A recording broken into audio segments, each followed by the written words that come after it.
Hi all, this is Anjali and in this video we'll be doing fill-ups and true false for chapter 1, that is Python revision 201 from the book Sumita Arora.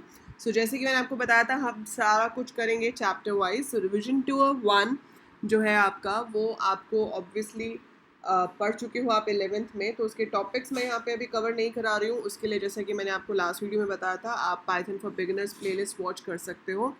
And to buy the book you can buy it from Amazon as well and the link is there in the description. So अभी पहले हम back exercise solve करेंगे first chapter की, that is revision 201. फिर back exercise करेंगे revision 202 की and then we'll start with the normal chapters, right. So अभी जो तो हमने किया था last time that was multiple choice questions और आज हम करेंगे fill ups and true false, right. So ये 1 मार्क का क्वेश्चन आपको एग्जाम में आ सकता है. तो ये जो क्वेश्चंस हैं वो कुछ इस तरह से हैं. पहला क्वेश्चन आप देख रहे हो जैसे कि फिल इन द ब्लैंक्स में है. पहला, the smallest individual unit in a program is known as a dash. So smallest individual unit जो एक प्रोग्राम में होती है that is said to be a token. ठीक है, सो इसका आंसर होगा टोकन. टोकन कुछ भी हो सकता है, any name which you can give it a variable, you can give a variable a name, a function a name, or you can have a constant. So जो भी हम एक वैल्यू लेते हैं, smallest value possible, that's called token. Token को एक और word से भी रिप्रेजेंट करते हैं, सो वो सेकेंड फिलअप है आपका. A token is also called a dash, that is lexical unit. सो ये जब आप थ्योरी पढ़ोगे तो आपको ये कुछ टर्म्स हैं जो टेक्निकल हैं याद रखनी पड़ेंगी. So that is lexical, LEXICAL, lexical unit. Third है, a dash is a word having special meaning and role as specified by programming language. So एक ऐसा वर्ड जिसका मीनिंग पहले से डिफाइंड है एंड आप उस वर्ड को किसी और पर्पस के लिए यूज़ नहीं कर सकते हो. सो ऐसे वर्ड को हम क्या कहते हैं? Key word. So such a word is called key word. Okay, so third का जो आंसर है वो है की वर्ड. फोर्थ है, the data types whose value can not be changed in place are called dash types. So ऐसे variables, ऐसे data type के variables जिनकी वैल्यू आप उस मेमोरी लोकेशन में मॉडिफाई नहीं कर सकते हो जो उन्हें एक बार एलोकेट हो गई है. क्योंकि हम क्या करते हैं, जब हम कोई वैल्यू क्रिएट करते हैं पाइथन में तो मेमोरी में उस वैल्यू के लिए एक ब्लॉक बन जाता है एंड अगर आप उसको मॉडिफाई कर सकते हो तो उसे हम म्यूटेबल कहते हैं. लेकिन अगर हम उसे मॉडिफाई नहीं कर सकते, like once a memory is allocated उसमें वही वैल्यू रहेगी, उसे हम चेंज नहीं कर सकते. सो that is called immutable, IMMUTABLE, immutable. So I can write down the answers here. अगर आपको ऐसे बोलने में समझ नहीं आ रहा है, like you're not able to get the spellings properly. So पहला जो आंसर था that was token. सेकेंड है lexical unit. थर्ड है आपका आंसर कीवर्ड. फोर्थ आंसर है इम्यूटेबल, मतलब जो मॉडिफाई नहीं हो सकता, जो सेम मेमोरी में मॉडिफाई हो सकता है उसे हम म्यूटेबल कहते हैं. ठीक है, सो इसके बाद आपके पास नेक्स्ट पेज पे ये फिलअप्स हैं.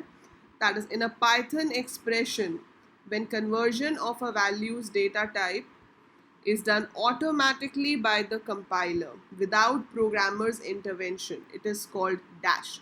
So जब हमें एक वेरिएबल को एक टाइप से दूसरे टाइप में कन्वर्ट करना होता है उसके दो तरीके होते हैं, या तो वो अपने आप हो जाएगा या आपको कुछ स्पेशल स्टेटमेंट्स लिख के करना पड़ेगा.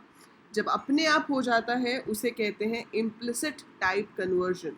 लेकिन अगर मैं उसे फंक्शंस यूज़ करके कर रही हूँ जैसे कि इंट, फ्लोट, str, जब आप ये फंक्शंस यूज़ करके टाइप कन्वर्ट करते हो that is called explicit type conversion.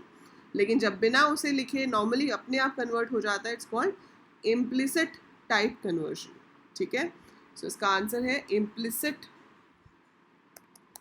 Type conversion.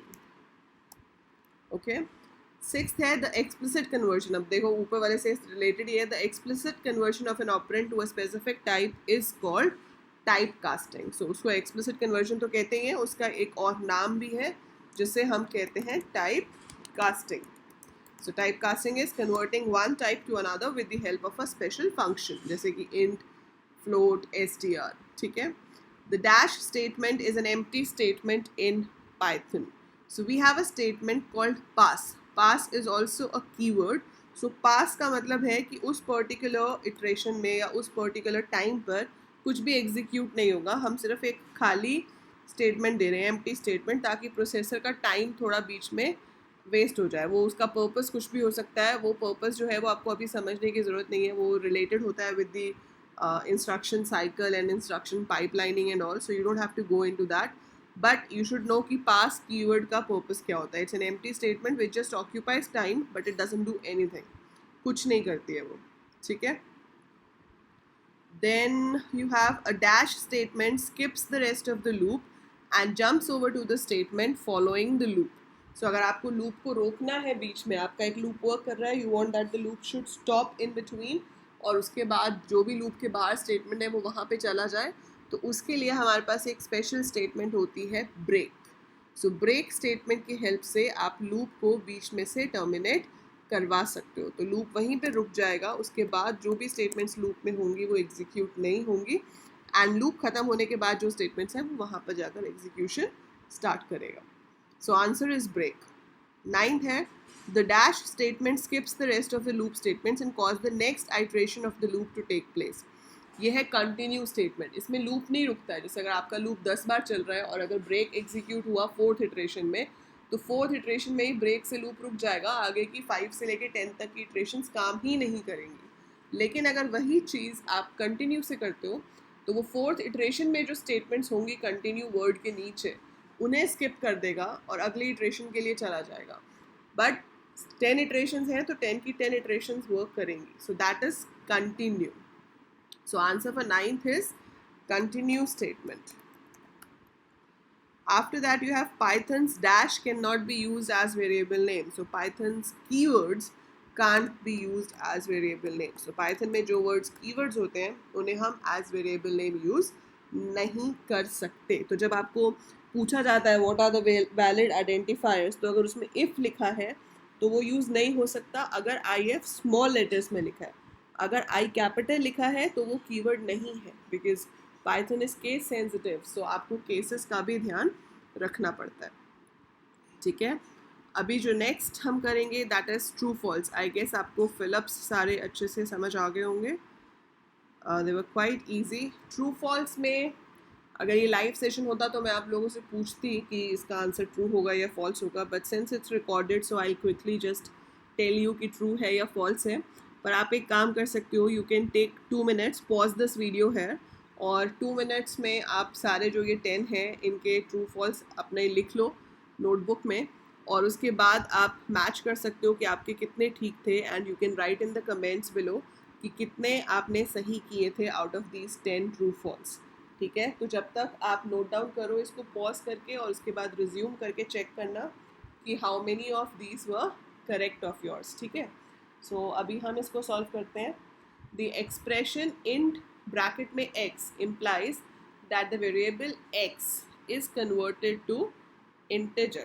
Yes, it's absolutely correct, true, क्योंकि int फंक्शन की हेल्प से आप x को integer में कन्वर्ट कर सकते हो। सो फर्स्ट का आंसर है true.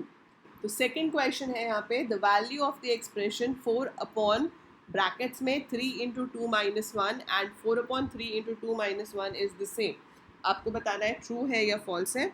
तो हम इसको इवैल्यूएट कर लेते हैं। पहले वाले में है 2 minus 1 विच इज़ 1, सो फिर ये मल्टीप्लाई करेगा क्योंकि ये भी ब्रैकेट्स में है, ब्रैकेट्स पहले सॉल्व होती है। सो 1 into 3 will be 3 and final result होगा 4 upon 3, that is 1 point something. इसको अगर हम कंसिडर करें तो इसमें पहले क्या होगा, ये वाली ब्रैकेट सॉल्व होगी, सो 2 minus 1 विल बी 1. अब ये बन गया 4 upon 3 into 1, तो क्या होगा इसमें, डिविजन पहले होगा क्योंकि ब्रैकेट्स नहीं है यहाँ पे, तो लेफ्ट टू राइट जो पहले आएगा वो पहले काम करेगा। So it will perform 4 upon 3 which will be 1.333 multiplied by 1, so that would be 1.33 only. सो दोनों का जो आंसर है वो 1.333 आएगा, इसलिए value of expressions is same, so इसका आंसर है ट्रू। थर्ड है the value of the expressions 4 upon 3 into 4 minus 2 and 4 upon 3 into 4 minus 2 is the same.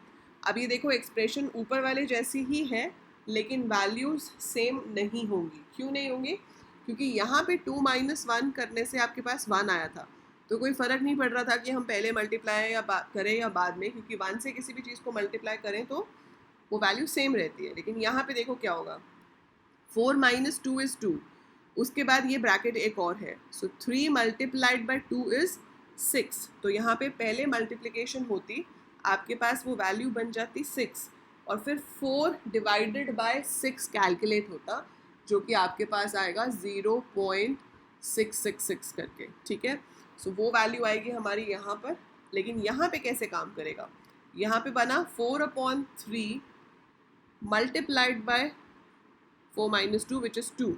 सो ये स्टेटमेंट बन गई 4/3 मल्टीप्लाइड बाय 2, लेकिन इसमें डिविजन पहले होगी क्योंकि यहाँ पे 3 से पहले ब्रैकेट नहीं है, और मल्टीप्लाई और डिवाइड दोनों सेम लेवल के हैं, इसलिए डिविजन लेफ्ट साइड से आते हुए पहले परफॉर्म होगी। सो वो करेगा 4/3 विच विल बी 1.33। उसको जब हम मल्टीप्लाई करेंगे 2 से तो आपके पास आंसर आएगा 2.666। तो इसका आंसर आएगा 0.66, इसका आएगा 2.66। तो दोनों आंसर डिफरेंट है, इट इज़ नॉट सेम। तो ब्रैकेट्स लगाने से आपके एग्जीक्यूशन ऑर्डर पे फ़र्क पड़ता है। सो इसीलिए इसका जो आंसर है वो सेम नहीं है। सो इसका आंसर आप लिखोगे false. So this is false. Okay, fourth है the expression 2 raised to the power 2 raised to the power 3 is evaluated as 2 raised to the power 2 और उसके बाद raised to the power 3। सो इसका आंसर है false. ये उल्टा काम करता है, यहाँ पे पहले 2 raised to the power 3 काम करेगा। सो पहले वो निकालेगा 2 raised to the power 3 जो कि 8 होगा, और फिर 2 raised to the power 8 calculate होगा। मतलब इसमें जो ब्रैकेट्स हैं वो यहाँ नहीं आएंगी, रादर वो इस 2 से पहले शुरू होगी और इस 3 के बाद बंद होगी। सो ये आंसर इसका फॉल्स है, it is not same, it's not going to be evaluated like this, it's going to be evaluated from back side. फिर है a string can be surrounded by 3 sets of single quotation marks और by 3 sets of double quotation marks. Yes, so it is true. आप string के side पे या तो एक quotation mark दे सकते हो या 3, 2 बार नहीं देने, ठीक है। So we can give 1 quotes on both the sides of a string, single या डबल कोई से भी। अगर 1 नहीं दे रहे हो तो आप 3 भी दे सकते हो। सो इट इज़ ट्रू, ऐसा पॉसिबल है। मतलब अगर आपको एक स्ट्रिंग लिखनी हो ऐसे हेलो, तो ये तो वैलिड है ही पाइथन में, लेकिन अगर आपको ऐसे भी करना हो, so this is also valid. 2 दोगे तो वो गलत हो जाएगा, we can give 3।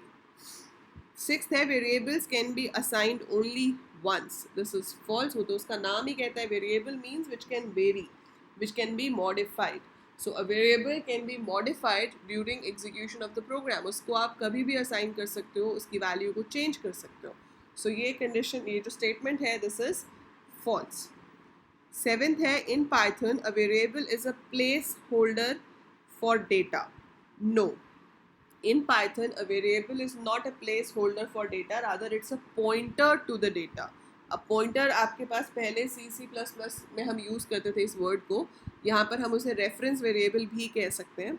And what do we mean by that, Python में जब आप कोई वैल्यू लेते हो ना, जैसे आपने यहाँ पे लिखा मान लो a इज इक्वल टू 67, तो ऐसा नहीं होता कि a एक ब्लॉक है जिसके अंदर 67 स्टोर होगा, जबकि अगर आप C या C++ कर रहे होते तो वहाँ पे हम कहते हैं कि A is a place holder, A is the variable name जहाँ पे 67 स्टोर हो रहा है। लेकिन इंटरनली पाइथन में ऐसा नहीं होता है। पाइथन में क्या होता है, मेमोरी में एक लोकेशन बन जाएगी, उस लोकेशन के अंदर 67 स्टोर हो जाएगा, फिर वो एड्रेस होगा उसका, कोई ना कोई बाइट नंबर होगा जहाँ पे 67 स्टोर्ड है। तो वो जो बाइट नंबर है जहाँ पर 67 स्टोर हुआ है वो एड्रेस ए में आएगा। So a does not store the value, a stores the reference to the value, it stores the address of the value जो पाइथन में क्रिएट की गई है। सो यहाँ पर हमारे वेरिएबल्स जो होते हैं वो रेफरेंस वेरिएबल्स होते हैं, they are not the place holders. इसीलिए आपका जो इसका आंसर है वो होगा false. So in Python a variable is a place holder for data is false. Eighth है in Python only if statement has else clause. आप एल्स क्लॉज एल्स इफ के साथ भी दे सकते हो, so we can have it over there as well, ठीक है। बाकी और किसी स्टेटमेंट के साथ तो आपके पास एल्स हम यूज़ नहीं करते हैं, ठीक है। सो यहाँ पर आपका फॉल्स हो जाएगा, ठीक है। We can also use else with a loop, So Python loops can also have else clause, so it will be true. So in a nested loop, a break statement terminates all the nested loops in one go. No, it's false. जब break statement execute होती है वो सिर्फ जो सबसे अंदर वाला loop है जिसके अंदर break लिखा हुआ है सिर्फ उसी loop को terminate करता है, उसके बाहर वाले loops को terminate नहीं करता है. So only the loop जिसके अंदर break statement directly given है वो वाला loop ही terminate करेगा, उसके बाहर वाला loop terminate नहीं करेगा. So answer is false. So these are the true false and fill in the blanks जो कि 1 mark question की तरह आपसे पूछे जा सकते हैं in your exam or in your viva, right? So that's about your basic set of questions. इसके बाद इसमें जो आपके चैप्टर की बैक एक्सरसाइज है उसमें we have short answer questions. जो short answer questions हैं वो theoretical हैं, वो मैं आपको नहीं कराऊंगी. So वो आपको करने हैं, that is your task. So on page number 37 in your book. So in page number 37 उससे पहले जो सॉल्व क्वेश्चंस हैं वो तो आप पढ़ ही सकते हो. अगर आपको उनमें से किसी भी क्वेश्चन में कोई डाउट होगा जो सॉल्व क्वेश्चंस दिए हुए हैं बुक में तो आप मुझे पूछ सकते हो कमेंट्स में लिख के कि मैम ये वाला क्वेश्चन का आंसर समझ में नहीं आया या जो भी उसमें प्रॉब्लम है you can ask me. So question number 30 question जो सारे हैं ऑन पेज नंबर 37 एंड या only page number 37. So there are around 20 questions. So page number 37 पे जो क्वेश्चंस हैं वो आप लोग सॉल्व करोगे, ठीक है. और अगर हो सके तो अच्छे से सॉल्व करके आप मुझे उसको स्कैन करके PDF फॉर्मेट में भेज सकते हो. जिस भी स्टूडेंट का सबसे अच्छा सॉल्व किया हुआ होगा I will show that in my video and I will obviously tell your name and everything that you have done this work and obviously everyone will be thankful to you for providing the answers to these questions in a well written format. So do try it, उसको लिखना और मुझे भेजना और कोई doubt हो तो you can any time ask me. Next video में हम स्टार्ट करेंगे application based questions which is type B which is on page number 38. So हम application based questions करेंगे next video में and we'll do programs also after that. So after finishing this we'll be starting with the next chapter. तब तक कोई भी doubt हो feel free to ask me. Do like the video if you found it useful और अपने batchmates के साथ share करना बिल्कुल मत भूलना. सो शेयर करो अपने स्कूल के क्लासमेट्स के साथ, अपने ट्यूशन के क्लासमेट्स के साथ और अपने जूनियर्स को भी बताओ कि 11th क्लास की प्लेलिस्ट भी चैनल पे अवेलेबल है. सो वो 11th का भी यहाँ से पढ़ सकते हैं फॉर फ्री. बट सब्सक्राइब ज़रूर करना, आपको पे नहीं करना है सब्सक्रिप्शन के लिए. But if you really respect the channel so do subscribe and do share. That's it for this video. By the time I upload more, keep watching, keep learning. Thank you.